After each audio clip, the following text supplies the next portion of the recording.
सबसे ज़्यादा फ़ायदा इसका है कि जो फ्रूट हमको फेंकना पड़ रहा था उसको हम सेलेबल में कर पा रहे हैं।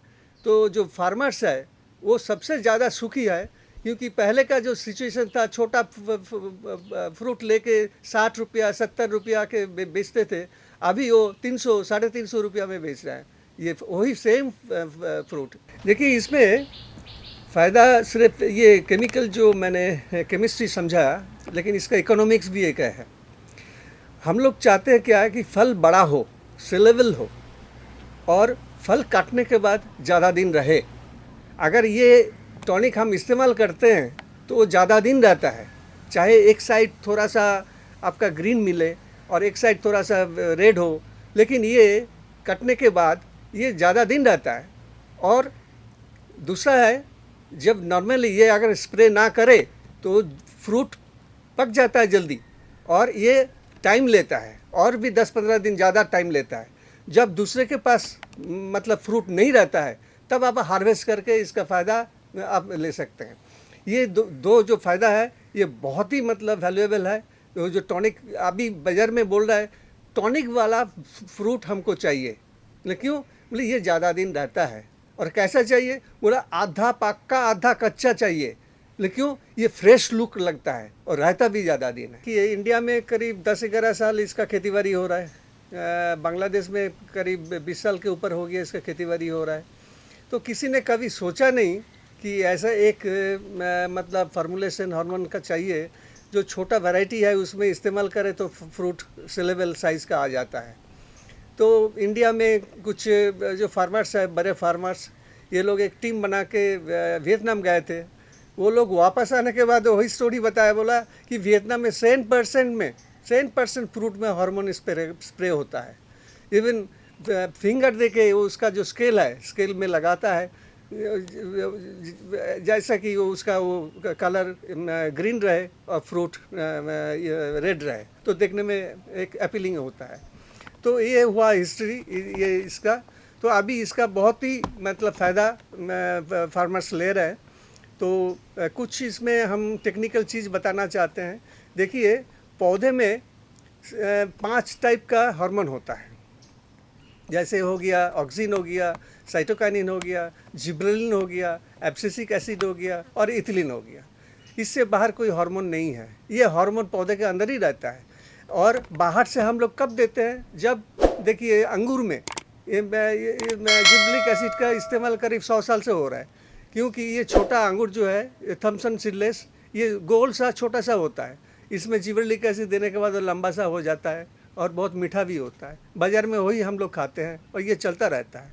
तो ऐसे काफ़ी सारे एग्जांपल्स हैं, जैसे एप्पल में अभी पोमालिन निकल गया हिमाचल प्रदेश एग्रीकल्चर यूनिवर्सिटी से। तो पोमालिन 16,000 रुपीज़ पर लीटर है। वो भी एप्पल फ्रूट को लश्चरस करता है और उसमें उसका साइज़ बढ़ा देता है। तो ये वैरायटी हमारे जैसे कि वियतनाम तक इसका रिसर्च बहुत ज़्यादा हुआ है, इसीलिए वहाँ पे भी हार्मोन इस्तेमाल हो रहा है। और बांग्लादेश और इंडिया में अभी तक इसको लेके कोई यूनिवर्सिटी में रिसर्च हो नहीं रहा। तो इसीलिए जो प्राइवेट सेक्टर है, तो हम लोगों को ही कुछ ना कुछ इसको रिजल्ट निकालना पड़ रहा है, रिसर्च करके कुछ निकालना पड़ रहा है। तो जैसे मैं एक चीज़ मैं एग्जांपल देना चाहता हूँ। जैसे हम लोग लेते हैं जब इंसुलिन लेते हैं, क्यों लेते हैं? जब हमारे शरीर में इंसुलिन वो एक हार्मोन है, एनिमल हार्मोन है। इंसुलिन का मात्रा कम उत्पादन होता है शरीर के अंदर, तो हमारा ये हो जाता है क्या बोलते हैं, ब्लड में शुगर ज़्यादा बढ़ जाता है। तो ब्लड में शुगर को कम करने के लिए उसको फिर से इंसुलिन बाहर से इंजेक्शन लेना पड़ता है। तो जो हार्मोन शरीर के अंदर नहीं है या कम है, बचने के लिए और सुस्त रहने के लिए वो बाहर से देना पड़ रहा है। तो ऐसे इस हिसाब से जिस फ्रूट छोटा है, वो छोटा है इसका कारण है उसके अंदर कुछ हार्मोन का उसमें कमी है, वो हार्मोन हम बाहर से सप्लाई देते हैं। वो बाहर से सप्लाई देने के बाद ये कोई पॉइजन नहीं होता है। पॉइजन वही होता है जहाँ पे स्टेरॉइड देते हैं, ऑक्सीटोसिन बोल के केमिकल मिलता है, वो इंजेक्शन देते हैं, जैसे तरबूज में, उसमें खरबूजा में, उसके बाद लौकी में, ये सब में देते हैं, वो पॉइजन होता है। लेकिन जब कोई हार्मोन जो हार्मोन प्लांट के अंदर ही है वही हार्मोन, तो अगर कोई हार्मोन कम है तो बाहर से दे तो कभी पॉइजन नहीं हो सकता। बहुत सारे लोग बोलते हैं कि इसको पूरा प्लांट में, पूरा पौधे में स्प्रे करना है या सिर्फ फ्रूट में स्प्रे करना है। तो नहीं, ये सिर्फ फ्रूट में स्प्रे करना है। कब करना है? 15 से 18 दिन के बाद, चाहे 18 से 20 दिन हो तब भी अच्छा। जब तक वो कच्चा रहे तब तक आप स्प्रे कर सकते हैं।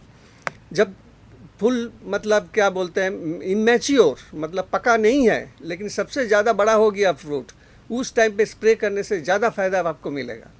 और इसमें ये स्प्रे करने के बाद मिठास भी ज़्यादा बढ़ जाता है। तो आप, जैसे कि मैंने जब ये आविष्कार किया था तो जब फ्लावरिंग हो रहा है उस टाइम पे स्प्रे किया, रिज़ल्ट दूसरा मिला। जब मैंने 5 दिन के बाद स्प्रे किया तो देखा कि फल लंबा हो गया। तीसरे दिन मैंने ये 10 दिन के बाद स्प्रे किया, देखा कि वो भी ठीक नहीं है, फल लंबा हो रहा है। लेकिन 15 दिन के बाद मैंने स्प्रे किया, देखा हाँ ठीक हो रहा है। लेकिन जब 18 से 20 दिन के बाद मैंने दिया है, वो देखा कि सबसे ज़्यादा मतलब फ्रूट का साइज़ बढ़ा है उसी टाइम पे स्प्रे करने के बाद। तो इसके पीछे मेरे को बहुत जो फ्रूट है हमको बेकार करना पड़ा ये, इसको रिसर्च रिजल्ट लेने के लिए। तो अभी ये इतना ही बाज़ार में डिमांड है तो हम सप्लाई कर नहीं पा रहे। तो मैं सोच रहा हूँ इसको मतलब एक मशीन बनाएं, जैसे कि ऑटोमेटिक, उसमें ज़्यादा बने, पर डे कम से कम 1000 पाउच बने, तो बाज़ार से मैं ये कर सकता हूँ, बाज़ार का जो डिमांड है उसको मीट कर सकता हूँ। देखिए, इसको फ्रूट में स्प्रे करना है। इसका मैंने बोला 50 ml पर लीटर पानी में घोल के उसमें थोड़ा स्टिकर लगा के सिर्फ फ्रूट में आप स्प्रे कीजिए। स्प्रे कोई सा भी स्प्रे सबसे अच्छा होता है सूरज उठने से पहले या सूरज डूबने के बाद। ये रूल सभी मतलब स्प्रे के लिए होता है, ये इसके लिए भी है। और दूसरा चीज़ है, जैसे जो वैरायटी सबसे छोटा है उसको 50 ml दीजिए, और जो वैरायटी थोड़ा सा बड़ा है उसको 30 ml दीजिए। जो वैरायटी सब बहुत ही बड़ा होता है, जैसे जंबो, सियाम रेड, ये सब वैरायटी है, हाइब्रिड, ये सब वैरायटी है, उसमें 15 ml दीजिए। काम आपका एक ही करेगा। Thank you.